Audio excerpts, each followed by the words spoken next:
Bagaimana Bu Indah dengan penerapan e-learning di sekolah kita? Langkah-langkah penerapannya sudah dijalankan, Pak. Tetapi, bagaimana kita bisa menilai penerapan e-learning ini, Pak? Apa saja yang perlu dilakukan? Coba tanya ke PTP. Bu Winda dan Bapak Kepsek, untuk melihat sejauh mana keberhasilan penerapan e-learning, ada hal-hal yang perlu kita perhatikan.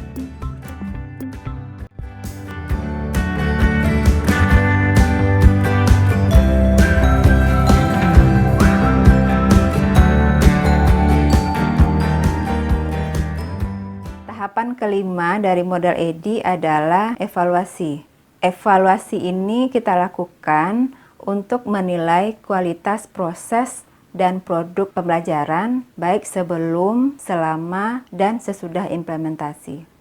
Evaluasi ini kita kelompokkan menjadi dua, evaluasi proses yang lebih kita kenal dengan evaluasi formatif, sedangkan evaluasi di akhir kegiatan atau di akhir program dikenal dengan istilah evaluasi sumatif. Di tahapan evaluasi ini ada 3 kegiatan yang akan kita lakukan. Yang pertama, menentukan kriteria evaluasi. Kedua, memilih alat evaluasi.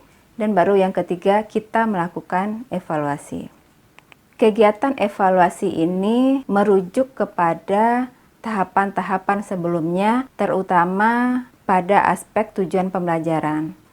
Karena evaluasi pembelajaran sangat erat kaitannya dengan tujuan pembelajaran karena kita akan mengukur, menilai, dan mengevaluasi capaian dari tujuan pembelajaran.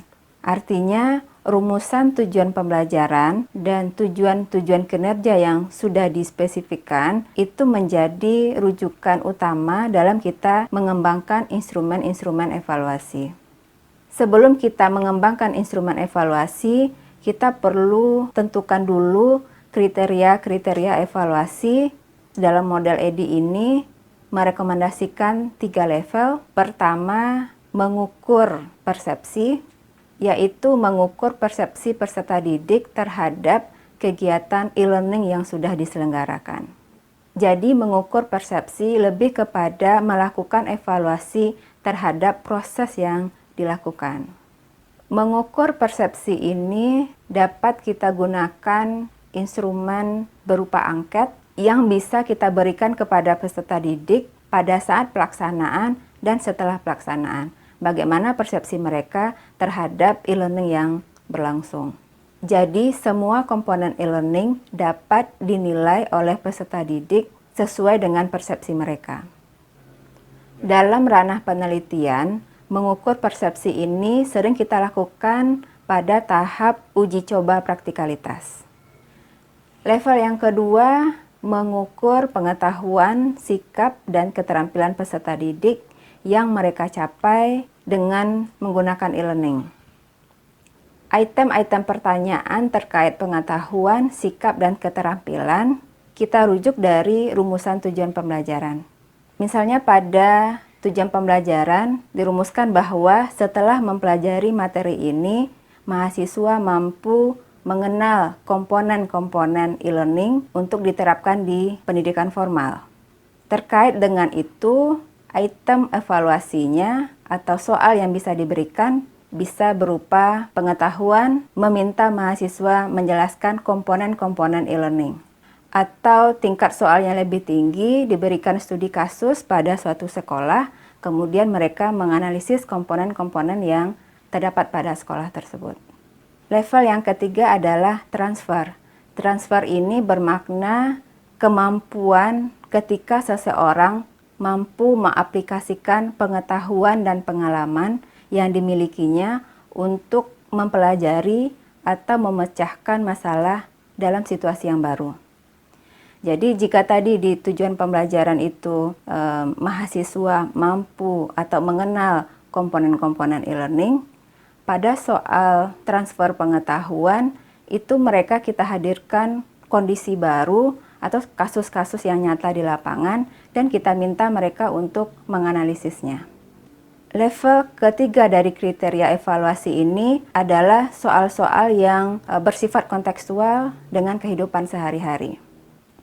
Setelah menentukan level dari kriteria evaluasi, selanjutnya yang perlu kita lakukan adalah memilih alat yang tepat untuk melakukan evaluasi. Ada 2 klasifikasi alat dalam melakukan evaluasi. Pertama yang sifatnya tes, yang kedua non-tes.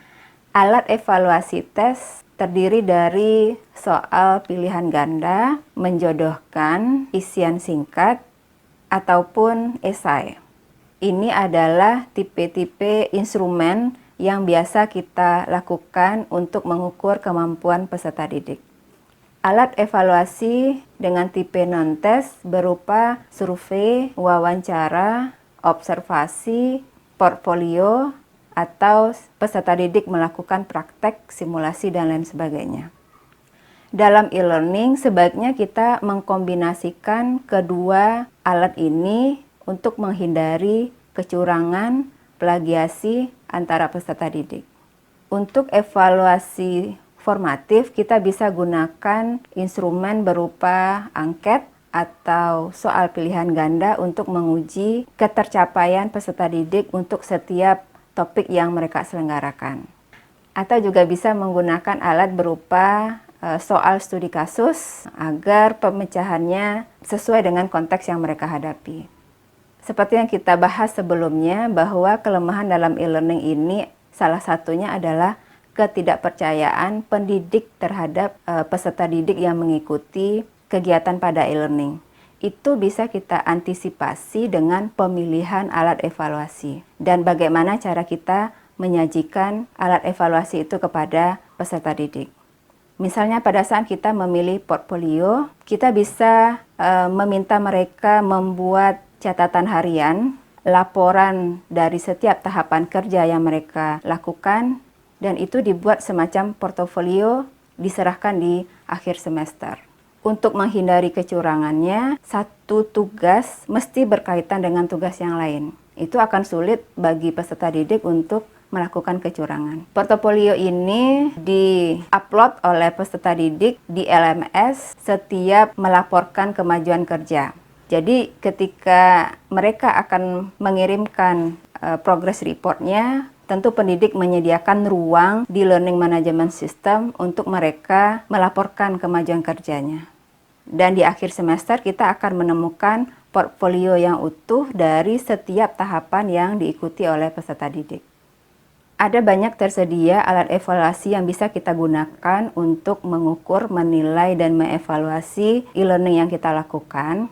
Pada saat kita memilih menggunakan LMS tertentu yang sudah dirancang untuk kegiatan pembelajaran seperti Edmodo, Skologi, Google Classroom, ataupun LMS yang dibangun sendiri oleh lembaga tempat kita mengajar. Di sana disediakan fitur-fitur yang dapat kita optimalkan untuk melakukan evaluasi.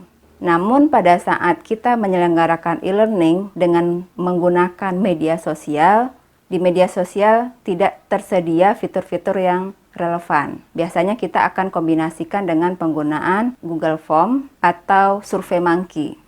Setelah kita menentukan kriteria dan alat evaluasi, baru saatnya kita melakukan pengukuran, penilaian, dan evaluasi. Melakukan evaluasi proses bisa kita lakukan untuk menilai program yang kita jalankan, atau yang kedua, mengukur sejauh mana pemahaman peserta didik terhadap materi-materi yang sudah dipelajari. Pada saat kita menilai program yang sedang berjalan, biasanya kita akan memberikan instrumen kepada peserta didik terkait dengan proses e-learning yang mereka ikuti. Apakah mereka menikmati kegiatan pembelajaran atau tidak? Apakah mereka menemukan kesulitan atau masalah-masalah teknis yang lainnya? Yang kedua, evaluasi proses juga bisa dilakukan untuk mengetahui sejauh mana capaian belajar peserta didik dengan menghadirkan misalnya kuis untuk setiap pertemuan atau melaporkan kemajuan kerja sesuai dengan tahapan yang sudah diberikan. Dan di akhir pembelajaran dilakukan evaluasi sumatif untuk menilai seluruh kemampuan peserta didik yang sudah mereka capai selama 1 semester. Untuk melakukan evaluasi, kita bisa gunakan kerangka ini sesuai dengan kriteria yang tadi ditentukan. Kriteria persepsi, pengukuran pengetahuan, sikap dan keterampilan, dan yang ketiga mengukur performance atau transfer. Matrik ini bisa membantu kita kepada siapa instrumen akan diberikan, apa bentuk evaluasinya, kapan dilaksanakan, di mana, kenapa, dan bagaimana. Jadi dari tahapan evaluasi atau tahapan terakhir dari model EDI ini, kita akan menempatkan rekomendasi terhadap kegiatan yang sudah diselenggarakan. Hasil evaluasi itu akan memberikan kita 3 poin. Pertama, program kita dapat dilanjutkan. Yang kedua, program kita direvisi dan dapat dilanjutkan. Dan yang ketiga, program kita dihentikan dan diganti dengan yang baru.